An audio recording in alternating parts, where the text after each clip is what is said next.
Hey guys, sorry about that. A little power surge.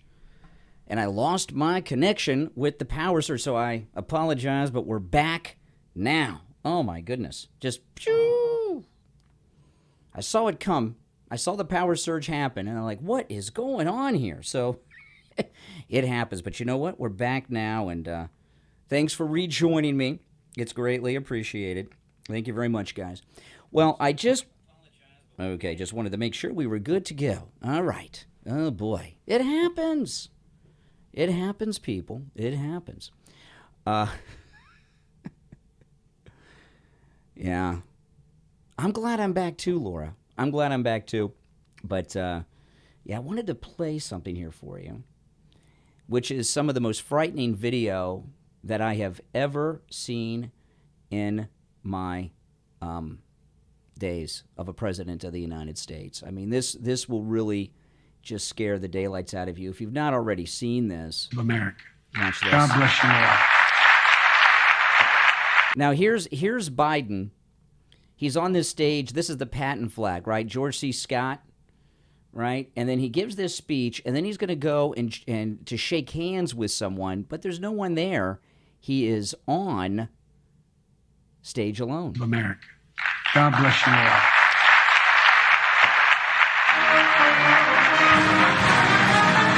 Now watch this. Look at that. Do you see that? You see that? Let me mute it because it's getting so you can actually watch it. Now he's going to walk away. Puts his hand out. There's no one there. Now maybe he's a psychic medium or something, but he's got his hands out to shake hands either with a ghost, no one, this pole. Maybe he thought someone was there. Maybe this is beyond embarrassing. This is the president of the United States who has the nuclear football guy standing right off camera. And there's a conflict going on right now in Europe. I don't find this funny. I find this frightening. There he goes. Then he does it again. He's going to go try to shake someone's hand behind him, and there's no one there. And then he puts his hands out. You can see the motion. Like, what's going on? What's going on? Watch this. There he is. See, he's like, what's going on? I'm supposed to be shaking hands here with someone. And he's still looking for a hand to shake. He's completely lost. He's confused. He doesn't know what to do. He doesn't know where to go. And then that's it. I mean, this is not funny. This is something that I, in particular, find frightening beyond imagination. Because he has so much authority, so much power. And this country's in a crisis, right? Right? There's the war in Europe, which we may get drawn into. We already are in there in many ways, Ukraine and Russia. The economic problems. I was talking to my podcast the other day. You know, they're limiting the amount of baby formula that you can buy in stores. I mean, think about that now. You know, there's rationing going on with baby formula. There's major crises going on. We have the largest number of illegals on the Mexican side of our southern border ready to burst through. And he is shaking hands with people that no one sees but him. It's not funny. It's the opposite of funny. It's terrifying. It's terrifying. And you know who you blame for this? The Never-Trumpers, Mitt Romney, George W. Bush, the media, all of them. It's their fault. That's why this happened. Yeah, I heard there was tape arrows on the floor too. It's elder abuse, but it's also the abuse of the American people and the planet. This is not. This is not. And I'll tell you, Kamala very well could be guilty of elder abuse herself. Is that a high crime or misdemeanor? It should be an impeachable offense what she's doing, I'm thinking. I don't mean like they should change the rules. I think Kamala, who sees everybody around Biden, we see him in his best moments, and this is happening. They see him all the time in his worst moments, and they allow this to continue. So the vice president has a constitutional duty here that she's not doing, not even attempting to do it. So, some people say, well, she may not be able to get the cabinet to go along with her. That does not mean that she does not have an obligation to go to the American people, go to the cabinet, and invoke the 25th Amendment. That incident if this were the only time, okay, this is happening all the time, right? That incident right there is enough to remove him with the 25th Amendment. This is dangerous what they're doing, incredibly dangerous. And she really, truly needs to be called out on it. Now, this was astounding to me. This is CNN. They got the new poll numbers. And, hold on, they got an ad here. Let me wait till this ad goes through. I want you to look. These numbers. Now, this is amazing. CNN is not happy about this, okay? They are not happy about this at all. They're going over the polls of Biden, and they have a complete meltdown. Watch. Look, these numbers kind of differ. They range from the low 30s to the low 40s. Low 40s is not good either. But what's key is the lowest are tied for the low for the pollster. Lowest tier, lowest tier. This is 1 point off the lowest tier. And when you have 3 or 4 pollsters showing the lowest numbers for the President of the United States, that is indicative of a president who's in a lot of trouble, at least to where he has standed historically. Well, let's talk about history here. How does Joe Biden, President Biden, compare to former President Trump in this stage of the presidency? You know, there was always that thing, Donald Trump has the lowest approval rating at this point in his presidency. We did it over and over and over and over again. Well, at this point in his presidency, Donald Trump's numbers, actually his average approval rating is 1 point higher than Joe Biden's, which is... I mean, can you imagine for CNN to report that? You think that's easy for them? Now, that's something to laugh about. That is good news. Is 1 point higher than Joe Biden's, which is at 41%, Donald Trump at 42%. A first-term president at this point in his presidency, this is the lowest. This is the lowest for anyone who is elected to the presidency and didn't get up there through the vice presidency. This is a really, really, really bad number. Wow, that's CNN, people. That's CNN. And, you know, a lot of the pollster analysis believes that the poll numbers for Joe Biden are going to be in the 20s by the midterm. And here's the thing you got to understand. These polls are oversampling liberals. So anytime you see a poll, you've got to adjust it by 10 points. You really do. It's at least, and that's being generous. All right? The poll is at least 10 percentage points in favor of the Democrats. So in this comparison, Trump would have been at a 52 and Biden will be at a 31. I mean, that's absolutely amazing, you know, that CNN's reporting this. I don't know if a lot of people understand. CNN is not in the business of reporting negative poll numbers like this involving Democrat presidents. They're into spinning. They're into cover. Look, they got Stelter over there on CNN defending Psaki using profanity to talk about Steve Doocy. They're not in the business of this. So what do you think their game is? I think the left in the mainstream media are preparing their people, their followers, their viewers, Democrats, for massive defeat, both in the midterms and a replacement for Joe Biden in the presidential election.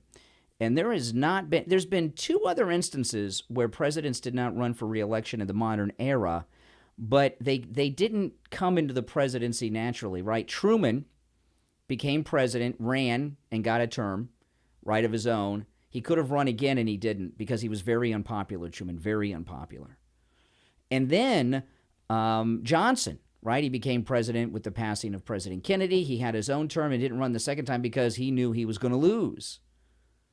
So they're preparing their people for this. How it plays out, we shall see. I think Kamala's terrified to be president. I think she thought it was a cool thing, what she was doing. And then when she started getting the presidential daily briefings, everything changed for her. And I think she's, as dumb as she is, Kamala is self-aware enough to know that she cannot handle the job of presidency. She's scared of it. So that's one of the reasons that I don't think she wants to make the move for the 25th Amendment. And she's not going to be their candidate next time. They're going to pass her over. You know, I thought maybe they were going to give her the Supreme Court. They decided not even to do that. So she'll probably go the way of other vice presidents, forgotten. I mean, how many vice presidents can you even name? And you know what? I think she'll be comfortable with that. She screwed up. She should have stayed in the Senate. She would have had that seat in the Senate until she was an old lady like Dianne Feinstein. She walked away from it, and now she's screwed. So what's she going to do? Maybe she'll try to get back in the Senate. I don't know, but she does not want to be the president. And I think about that. You know, think about how frightening this is to her to not want to be the president. She'd be the first female president, and she's a minority woman, black and Gandhi Indian. So she's got two things that would make her one of the most famous presidents in our history. First woman, and she's a minority woman at that. To have a place, she is not, think about what Kamala's doing. She is walking away very willingly because she's so frightened to a permanent place in American history where she will never be forgotten. Right? Her and Obama, because they're the first non-white men to be president. And even though she would have schools named after her, statues made of her, endless books written about her, she still is afraid to take the job. I mean, that tells you something, right? And I don't think she has any desire to run for the nomination next time around. And so as much as we talk about her stupidity, which is true, she's not completely checked out. She's smart enough to know that she can handle it. Now, I just want to tell you guys, the Brian Craig Show podcast that I co-host with my wife, we are now on all podcast platforms, including Spotify. This is a Spotify link to our latest episode. And if you do not already follow my podcast, I'm on every single podcast platform there is. Spotify, iHeartRadio, Apple Podcasts, Google Podcasts, Stitcher, TuneIn, whatever podcast platform there is, even on Audible. Audible has podcasts. My podcast, the Brian Craig Show podcast, is even on Audible. So make sure that you follow and subscribe to that, all right? I'd appreciate it if you don't mind. And this is the 10th year of the Brian Craig Show podcast. The 10th anniversary officially is September 12th. This year will be the, yeah, I know, isn't that amazing? 10 years, the Brian Craig Show podcast. I know, isn't that something? Now, there's I don't care about the Royals. You know, who cares about these people? Did anyone care about the Royals? I don't think so. But look at this. There's a war brewing in Europe. Pretty bad one, right? We could be brought into that on the ground in an instant. And what's the military doing? Lloyd Austin, they've rolled out their equity plan. That's right. The Department of Defense issued an equity report aiming to equalize outcomes for employees and their partners across racial, sexual, and gender lines. Are you kidding me? Really? Are you kidding? Don't you think the military has more important things to do? Like prepare for a possible war? Right? But they're more interested in what? Being woke. The Department of Defense released its equity report alongside all other departments. They explained a series of changes to better align with the White House's demands for equity. And it goes on. And this guy here, Lloyd Austin, he is as equally as unqualified and stupid as Kamala Harris. This guy, it's really sad. He's gone through his whole life thinking he's somebody. And I saw I saw a press conference with him and Milley during the Afghan collapse. And he had no answers. And he kept looking to the man who's under him, his subordinate, Milley, for the answers.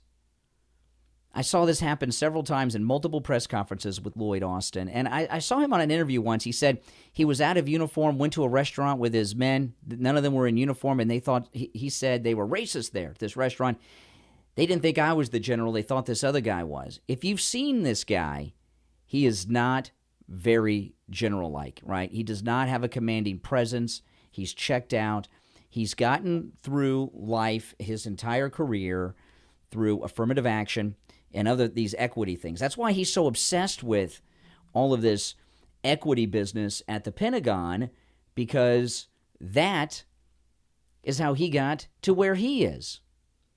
And and he thinks the only way people can get to where they want to be is through quotas and things like this. That is not true.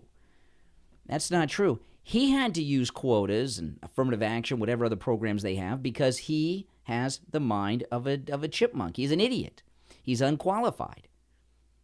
And he got like social promotion in schools. He got promoted through all of these things because he couldn't earn it on his own. And he thinks other minorities are as stupid as he is. Him being stupid and checked out has nothing to do with his ethnicity. He's just not a smart man. That's it.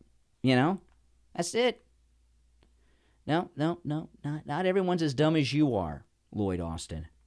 Kamala Harris is. But, this story I was telling you about. Look at this. This is amazing. Pollster, Biden's approval rating could drop into the 20s before the midterms. Has that ever happened before? Has there ever been a president who had numbers in their 20s? I've never seen it before myself, and I'm looking forward to it. But this is the thing about that, and this is really an amazing thing if you think about it. Biden's poll numbers are not low because of us, right? I'm a Republican. I'm a conservative. Most of you probably are conservative too. Biden's poll numbers are low, historically low, the lowest of any president at this time in his presidency. This will be another historic moment if they get into the 20s, because Democrats have abandoned him. That's right. Democrats have. Not Republicans. We're never with them. They've lost such a chunk of their own people. The only thing that held the Democrats together the 4 years before Biden was their hatred of Trump. And now they got him out of the way. They got Biden in there, and they're like, "Whoa, this is terrible." I don't have to go through the Hannity list of the problems in the country. You all know it. And the Democrats are in a position that's so bad that they may never be able to recover. Now the question is, if Biden's poll numbers get into the 20s, is that accurate, or do we have to take 10 points off that too? Is it really going to be in the teens? And when you got a guy looking to shake hands when there's no one there, right?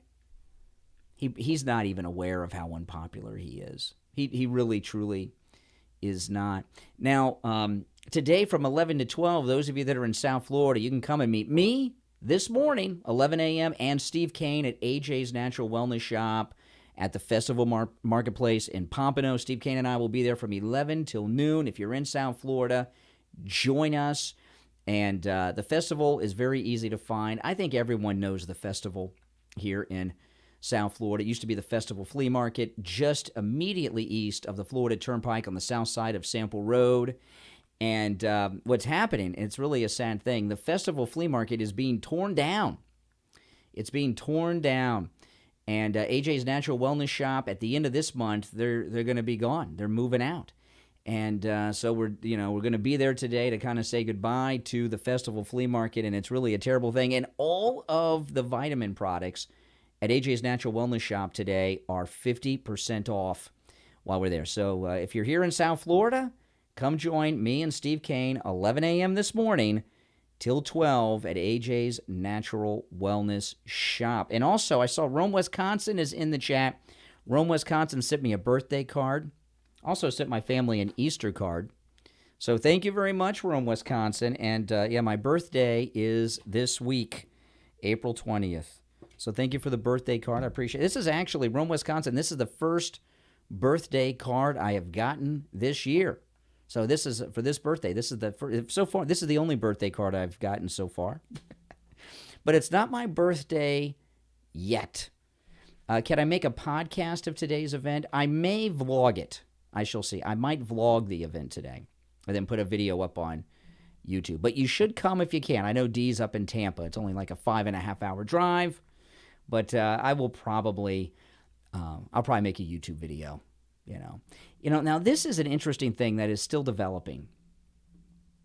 Conservative shareholders are targeting woke corporate boards. And, this is really a new era we're in. We're in a new spot, a new era.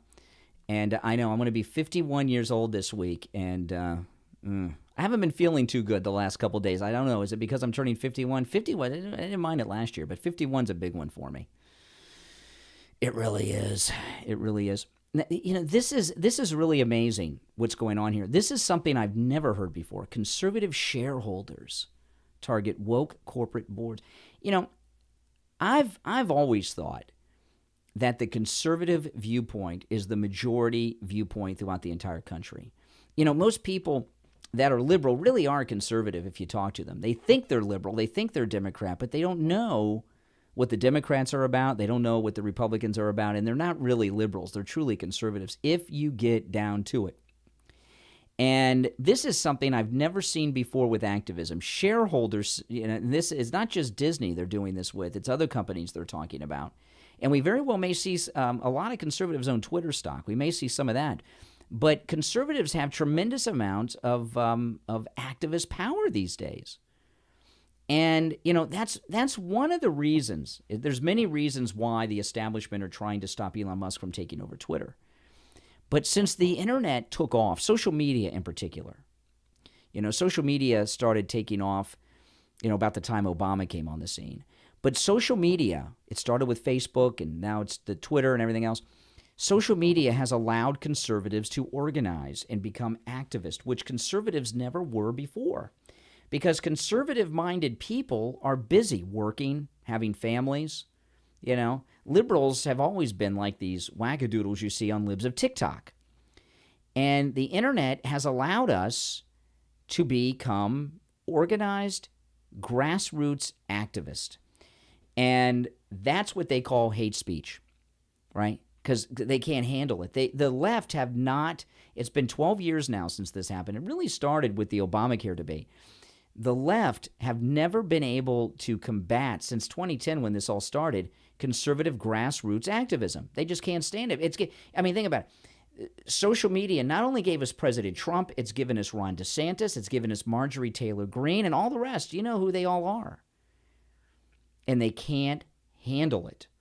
They can't handle it. And that's one of the reasons they don't want Elon Musk to take over Twitter, because you know, conservatives will jump on board. I mean, think about this. How many people, I mean, this could easily happen. We saw the power with, look at what happened on Reddit with GameStop, right, with the stock price. Remember that last year? Conservatives organizing very well through social media could get on the Robinhood app and start buying Disney stock like crazy, and there's power with that. I've never seen shareholders band together and become activists and say no against the big company. Yeah, I mean, you may, you know, I don't own stocks. I'm not into stocks, but a lot of you are. And you may think, I'm a small guy, I got a couple $1,000, maybe only one stock. But you get thousands of people like you that are small shareholders together. You got one big one.